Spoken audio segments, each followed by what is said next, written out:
Anyone can run a business. You just have to have an idea and decide I'm going to do it. But no, it's going to be a hard journey. It is hard. I mean, like yours. I think what you're doing is amazing. But, Thank you.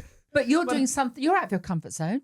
Oh, totally. Yeah. And then, of course, I'm sitting here listening to you and I feel about this teeny weeny. No, don't be daft. But at the same time, I'm thinking, I am actually doing it. And that's probably more than thousands of other people. And God, look, I'm getting all emotional just at the sheer thought of actually doing it. And I'm super proud of that. I have 3 daughters and a son. And my 3 girls have worked in the family business. But now they've got their own lives, their own partners. But they'll never fail. If they need to earn a living, they know they can earn a living. I just think if I don't have the money, I'm going to make the money.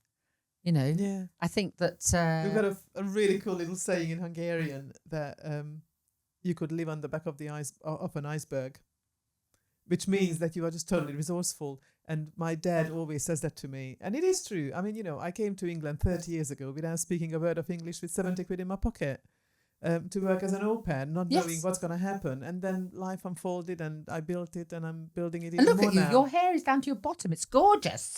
And you're looking amazing and radiant. So, you're one of those people that someone else will say, you are lucky. You're successful. You're wonderful.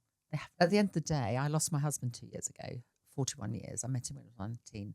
And I'm grateful to be alive every day. And I think, and I have a strong faith and life is a gift. And it is. Every day is a beautiful gift. And I've been through a lot in my life, a lot with business in particular. But people were there. They were like guardian angels. They just came into my life, gave me a break. When you're ready, a teacher will appear. Yeah. And that teacher could be a new friend, a new mentor, a new business partner, a new somebody.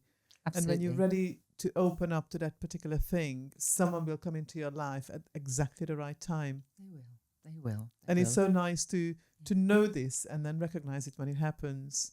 If you're open to the universe, you attract energy, don't you? Yeah. And I don't know about you, but I'm attracted to people that are vibrant and interesting and funny. I'm super happy that you've come into my life and we're sitting here and having a really enlightening, beautiful conversation. And Well, I admire you. I mean, your journey coming here, not speaking English. So that's a little bit like my mother, Yeah.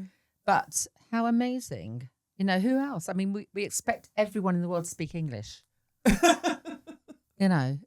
We don't go anywhere where people don't speak English. But in other countries, English is the language that will open doors in any country. Except when you go to France. Yeah, I know. I love France. No disrespect. Yeah. So I think that I feel privileged to have lived the life I live in its ups and downs, with my faith, the friends that I've met, the business leaders. I remember I had a really fantastic client who used to,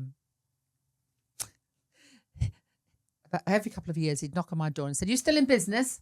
And I'd say, "Yes." Okay. He said, "I got this job. I want you to come and help me." So it was usually, you go into a big corporation, have to, remodel it. And he wanted someone on the outside to help him brand it because you have 100 days to make us stand when you're taking over a big business. Right. And I remember thinking, I would love to have you in my humble production meeting, or we have like a company meeting.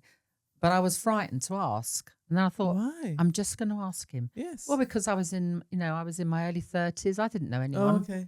And so I asked him if he would come along, and he just said yes. So now I say to people, whatever your business is, look for somebody that you really admire for whatever reason. It doesn't have to be because they do what you do. It's just whatever. Ask them, and they will always say yes. If you ask with sincerity and you ask them very humbly. Yeah. Good. And why?